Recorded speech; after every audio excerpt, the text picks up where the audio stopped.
नमस्कार विद्यार्थी मित्रांनो.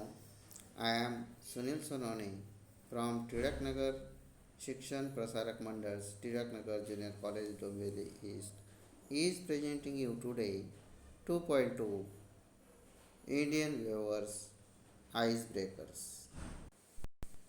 तर 2.2 इंडियन व्ह्युअर्स आईसब्रेकर्स यामध्ये ॲक्टिव्हिटीज दिलेली आहे. पहिली, artisan are also called craftsmen. They are creators of diverse good and use their hands to create unique, functional, and also decorative items using traditional techniques. Now complete the web given below. आता Goldsmith, तर different types of artisan आता कोण कोण आहेत ते आपण बघूया.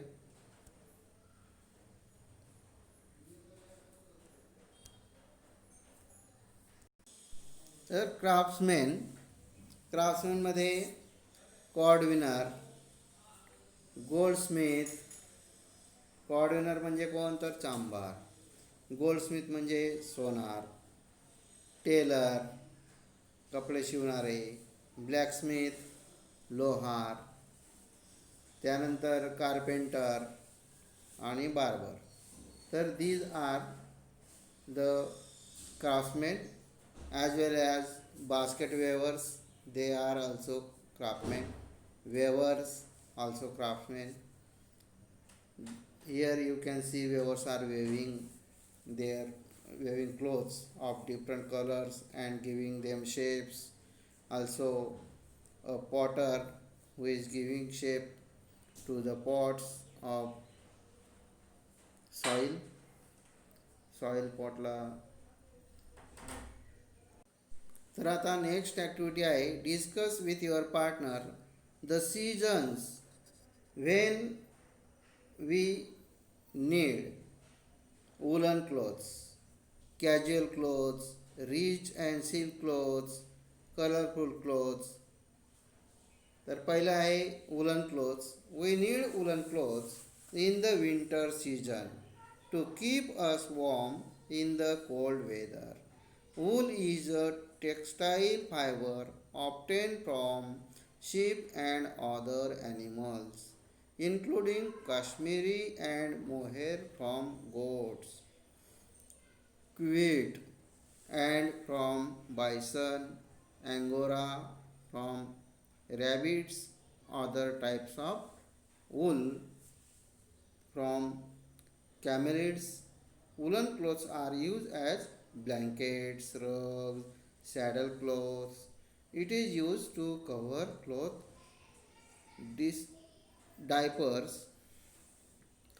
Merino wool has been used in baby sleep products. तर अशा प्रकारे जे वुलन क्लॉथ्स असतात ते हिवाळ्यामध्ये आपल्याला ऊब मिळण्यासाठी वापरले जातात. आणि जे वुलन क्लॉथ्स आहे हे टेक्स्टाईल फायबरच्या याच्यामध्ये येतं. आणि शीप आणि इतर जे काही प्राणी आहेत जसे काश्मीरी आणि मोहेरी गोट्स, नंतर केट आहे, बायसन आहे, angora, rabbit and other type of wool from camelids. तर अशा प्रकारचे जे वेगवेगळे प्राणी आहेत त्या प्राण्यांची जी काही केसाळ कातडी असते त्याच्यापासून आपल्याला हे टेक्स्टाईल फायबर मिळत असतं. आणि हे टेक्स्टाईल फायबर जे वुलन क्लॉथ्स हे एक ब्लँकेट, रग, सॅडल क्लॉथ्स अशा प्रकारच्या कपडे म्हणून त्याचा वापर होतो. आणि छोट्या बाळांसाठी क्लॉथ डायपर्स बनवण्यासाठी त्याचा उपयोग होतो.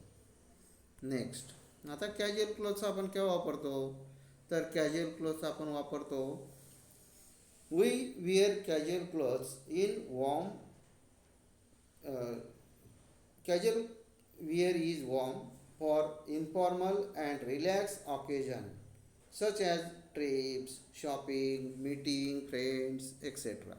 Materials such as cotton, jersey, denim, polyester and flannel are used to make casual wear clothing. म्हणजे जे काही आपण जनरल कुठे बाहेर जायचं असेल मीटिंगला किंवा शॉपिंगला किंवा कुठे सहलीला जायचं असेल तेव्हा आपण हे कॅज्युअल क्लॉथ्स वापरत असतो. नेक्स्ट, सी आहे रिच सिल्क क्लोथ्स. तर रिच सिल्क क्लोथ्स आपण केव्हा वापरतो, तर rich silk is such a smooth, comfortable and rich fabric. So you can wear it for any small function and also a big ceremony like wedding. तर लग्न समारंभ असतात तेव्हा बघा ते एकदम चमकदार कपडे आपण वापरत असतो, तर ते हे सिल्क क्लॉथ्समध्ये येत असतात. नंतर कलरफुल कम्फर्टेबल क्लॉथ्स हे आपण केव्हा वापरतो, it is more comfortable to wear light colour clothes as light colours absorb less heat as compare to dark colour clothes. म्हणजे उन्हाळ्यामध्ये आपण व्हाईट कपडे वापरतो. तर व्हाईट कपडे का वापरतो, कारण सूर्याची जी काही उष्णता प्रखर तेज आहे, त्याचे जे काही किरण आहे, त्यांचे जे काही उष्णता आहे ती परावर्तित व्हावी म्हणून आपण व्हाईट कपडे वापरतो आणि आपल्याला ऊन कमी लागतं. तेच आपण जर काळे कपडे वापरले तर आपल्याला ऊन जास्त लागेल. Next, let us play a game. The teacher will ask the student some questions. Student will understand that there are some expression to the general rules. Let us start. One who waves is a waver. One who plays a game is a player. त्यानंतर one who sings a singer. One who dances is a dancer. One who teaches is a teacher. One who cooks is a cook. We have often seen the picture of Gandhiji spinning on his charkha. Discuss the reasons. Behind this one has been given for you. आता पहिलं महत्त्वाचं जे कारण होतं, गांधीजींनी चरखा निवडलेला होता, तर काय, तर to give rural people as opportunity to earn their livelihood.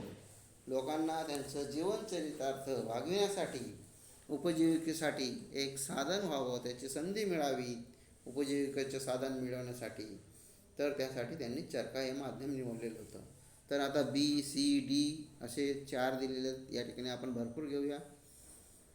To promote self reliance. Self reliance म्हणजे काय, तर स्वावलंबन, त्याचा प्रचार प्रसार करण्यासाठी.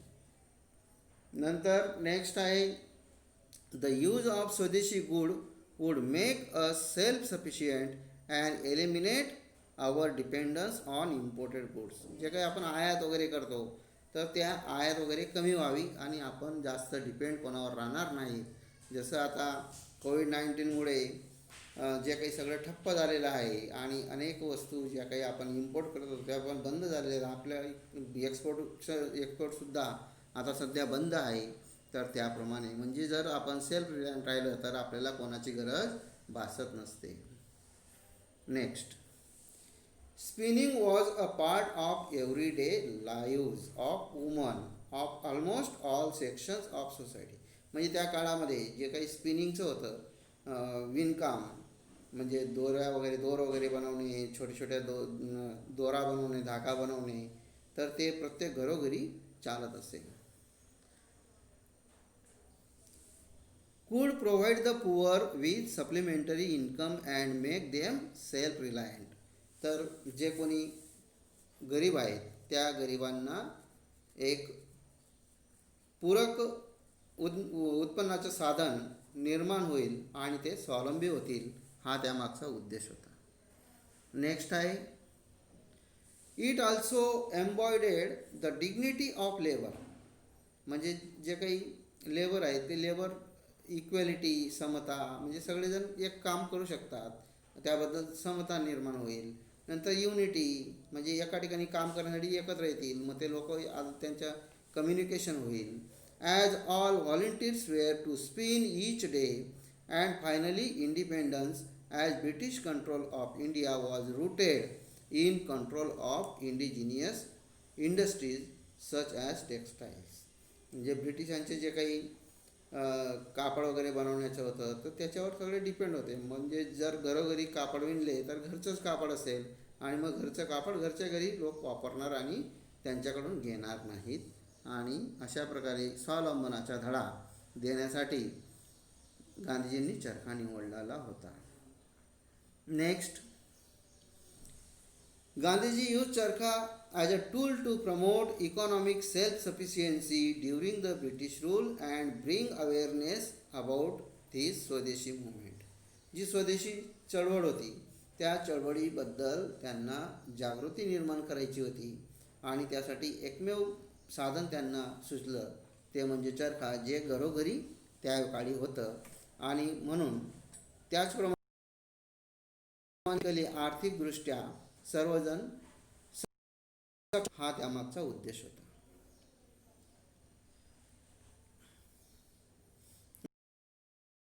Maharashtra movement, by taking up the charkha and encouraging the Indians to spin their own cloth, the charkha became a symbol of self-sufficiency and freedom, so much so that the first Indian flag design had the charkha etched in the middle, which was later replaced by Ashok Chakra. आता जे गांधीजींनी जो चरखा निवडलेला होता, तर त्या चरखा जो भारताचा स्वातंत्र्याचा पहिला जो फ्लॅग होता त्यावर चरख्याचं चित्र होतं आणि त्यानंतर त्याचं अशोक चक्र त्या ठिकाणी बदलवण्यात आलं.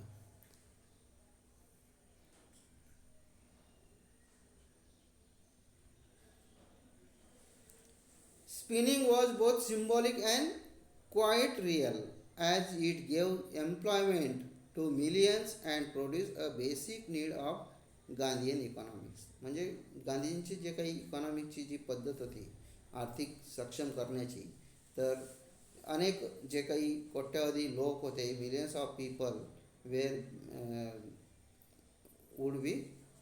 Would become independent and can have sufficient money.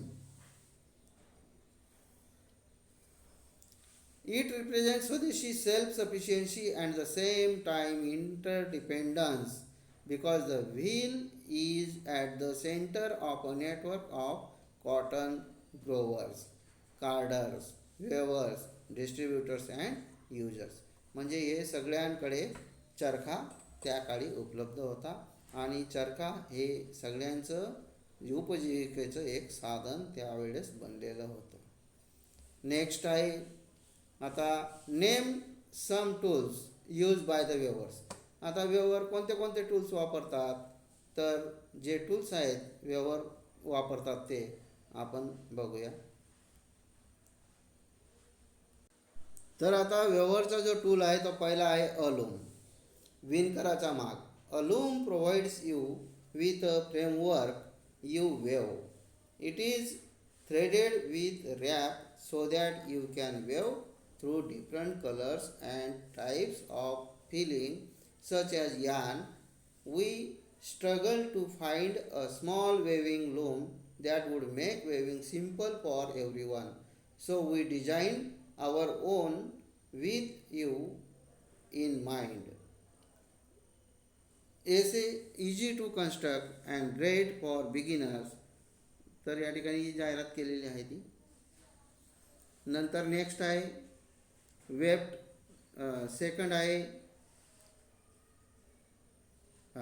Second आहे वेफ्ट आहे. Second weft is a yarn wools roving fabric scrap. म्हणजे जो आडवा धागा असतो त्याला म्हणतात वेफ्ट. नंतर रॅप हा सुद्धा एक उभा धागा असतो आणि रॅप, आता दुसरं जे रॅप आहे ते बघा या ठिकाणी रॅप दाखवलेला आहे. तर जो आडवा धागा असतो, उभा धागा असतो त्याला रॅप असं म्हणतात. Warp is a thread which run up and down your loom. म्हणजे खालीवरती होत असतो. We have found that the best fibre for warp thread is cotton. नंतर नेक्स्ट आहे बघा या ठिकाणी उभा धागा म्हणजे रॅप आणि आडवा धागा म्हणजे वेफ्ट. त्यानंतर फोर्थ आहे शटल्स. शटल म्हणजे काय, तर त्या ठिकाणी व्यवस्थितरित्या गुंडाळलं जाण्यासाठी एक अडसर असतो, त्याला शटल म्हणतात.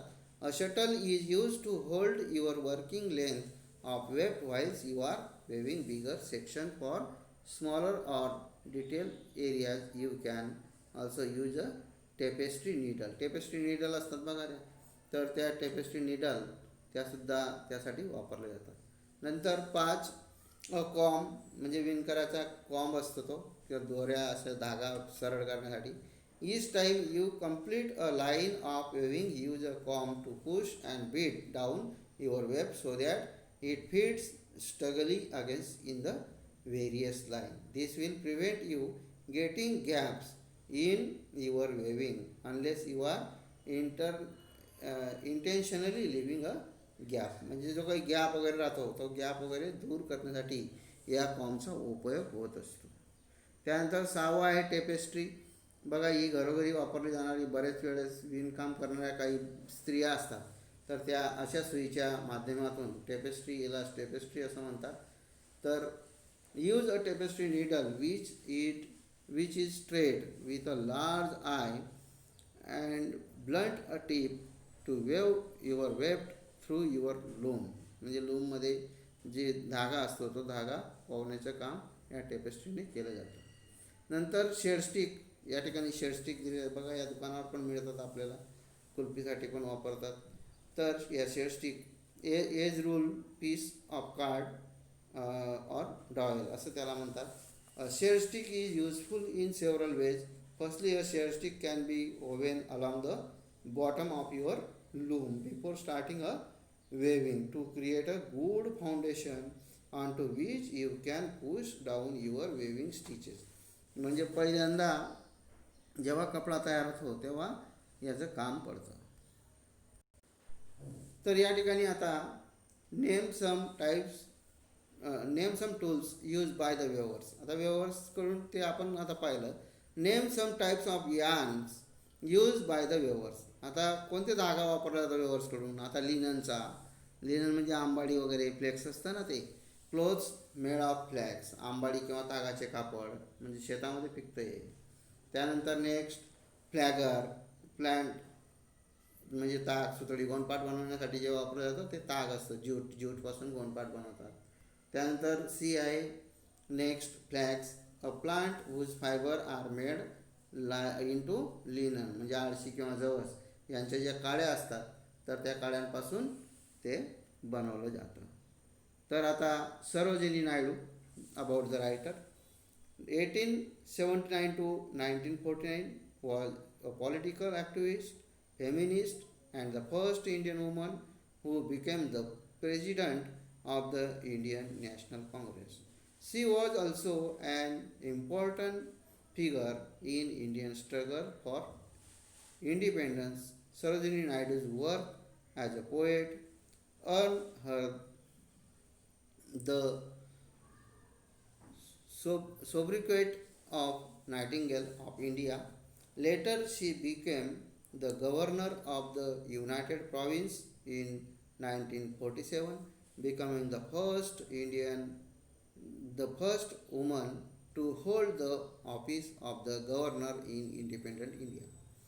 तर 1879 त्यांचा जन्म झाला आणि 1949 त्या दिवंगत झाल्या.